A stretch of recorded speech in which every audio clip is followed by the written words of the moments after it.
જોઈએ હવે હિન્દુ જે ઇન્દ્રની વાત કરીએ તો હિન્દુ ઇન્દ્ર એ સ્વર્ગમાં રહેનારો દેવ છે. પ્લસ એમને મતલબ એમની ઘણી બધી કથાઓ અમે અમારા ભણતર દરમિયાન વાંચી હતી એમાં એમને બહુ અભિમાન હોય છે.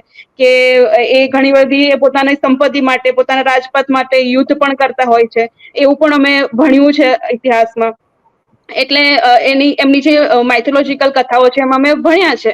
તો એ ઇન્દ્ર અને આ ઇન્દ્રમાં તદ્દન જુદું છે ઘણો બધો જમીન આસમાનનો તફાવત છે.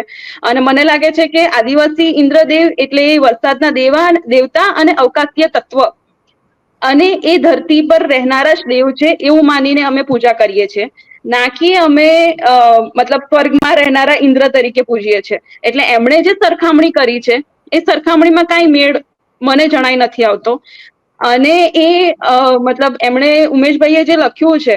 કે ઇન્દ્ર એટલે ઇન્દદેવ અને ઈંદલ તો ઈંદલના ઘણા બધા ગાયણાઓ અમારા સમુદાયમાં થાય છે.